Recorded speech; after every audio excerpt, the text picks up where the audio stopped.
Okay, hi guys. Got another video. I did a fair bit of painting yesterday and today. I finished the unit of the Transylvanian mounted handgunners, the Szeklers, and like the unit I showed before, the Handgunners, you get two bases from the Fire and Sword set. You get two bases on foot and two bases mounted up. So you can use them as dragoons with one, to represent mounted and dismounted. But I think just to maximize the figures I have for gaming, I think I'll just use these guys as like a commanded shot or like a skirmishing unit, depending on the kind of game I'm doing. It would be fun if maybe I could do like a Pikeman's Lament game in the future, where I kind of do some of the ambush stuff that they seem to have been doing against the Turks in Hungary.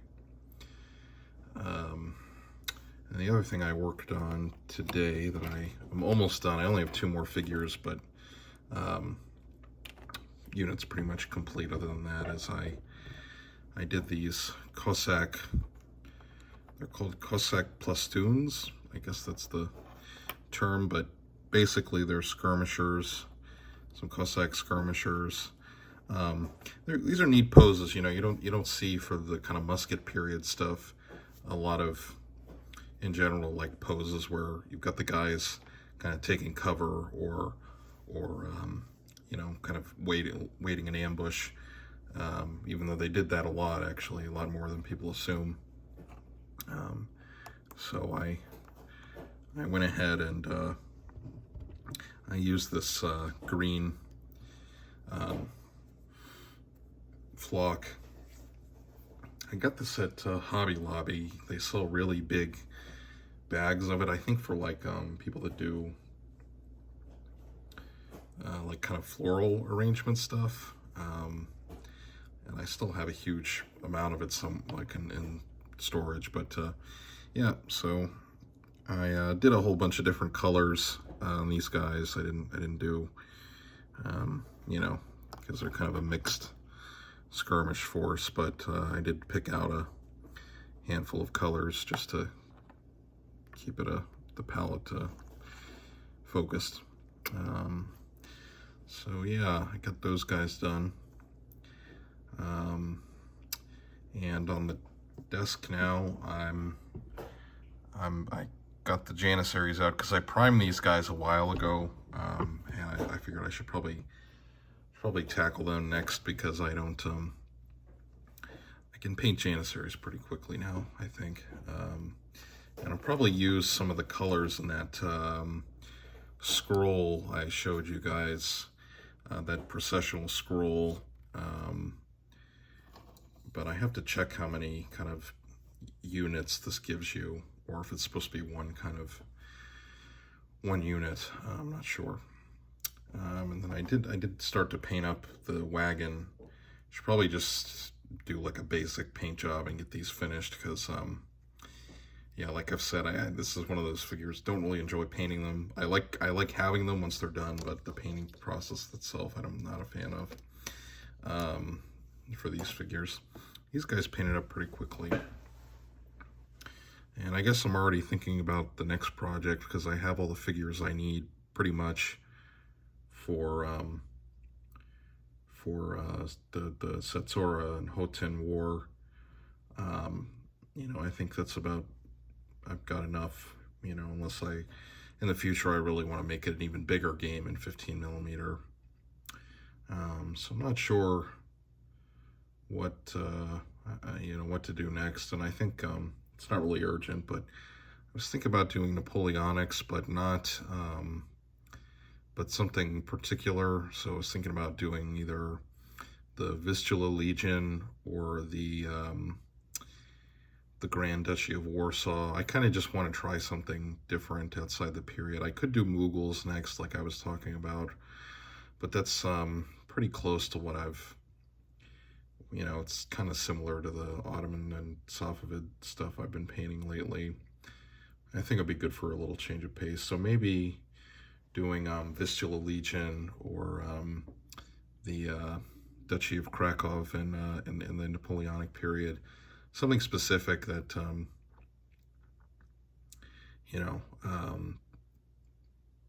that would also be interesting to research. But, you know, I noticed there's not a lot of books about those. I probably have to look harder, but I didn't immediately see anything when I searched about like the Vistula Legion in my library catalog, so not sure. And then I could do 7 Years' War, but again, I'd have to sit down and do research, because I'd probably want to do 7 Years' War. I'd probably want to try and find if there was like a Hungarian regiment I could paint that had like an interesting history.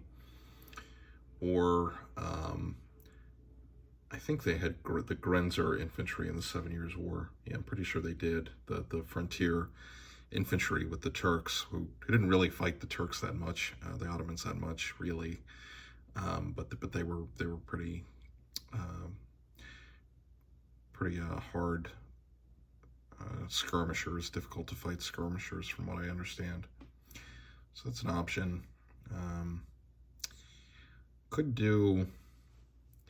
I could do like something in the 15th century, so or 14th century, so I could finally get around to doing the Battle of Ankara with Timur and Bayezid, Sultan Bayezid, because I wouldn't have to buy a ton of new Ottoman figures. I'd have to go to Khorasan. I'd have to get some of their earlier Ottoman. I think they have an early Ottoman range on Khorasan. I got to check again, but and then I do know they have the Timurids,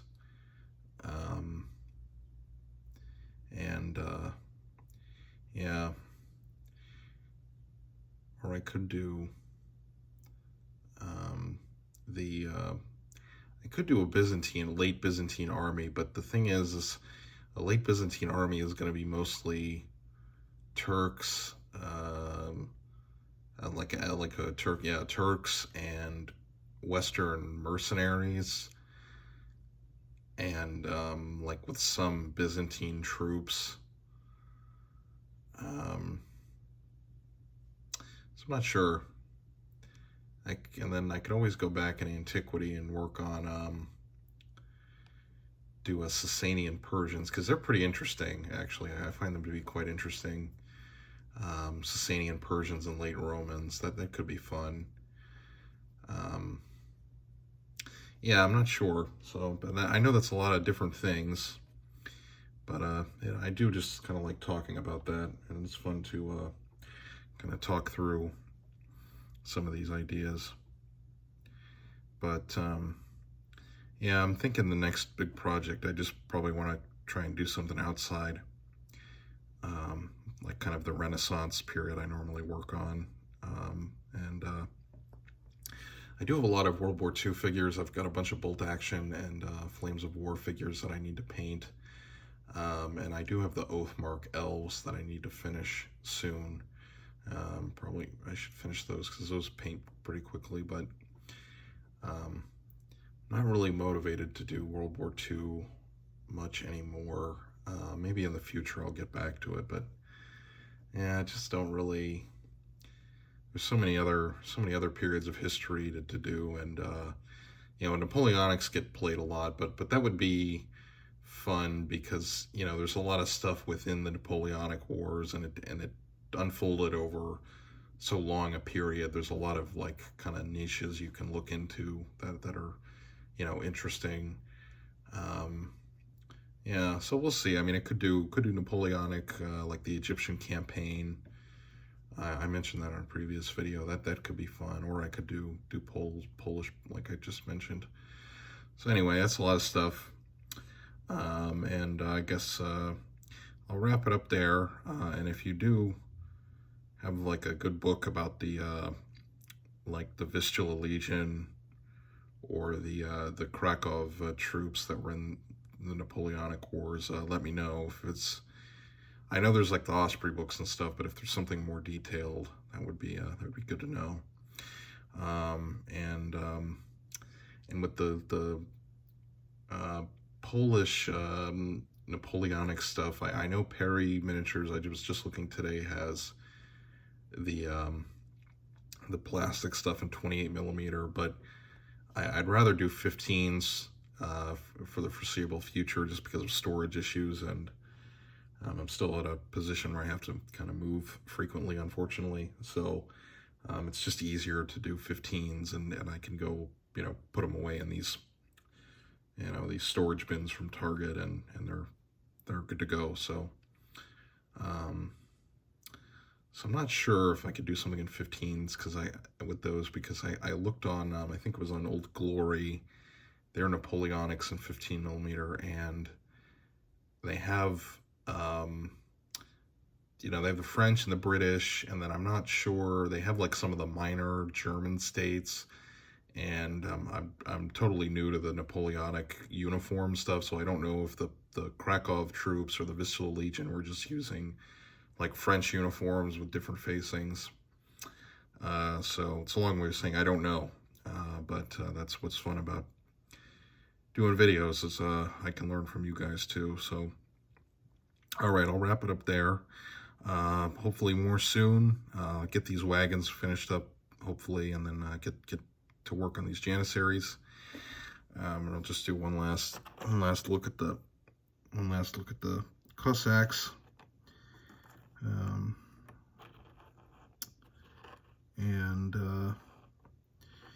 Yeah, on the packaging it says plastoons, so I guess that's what they're called. But must be a Ukrainian or maybe Polish term for them. Yep, there's them, and then got our Transylvanians. So making good progress, and hopefully more soon, and hopefully a army showcase in the near future. All right, thanks for watching, guys.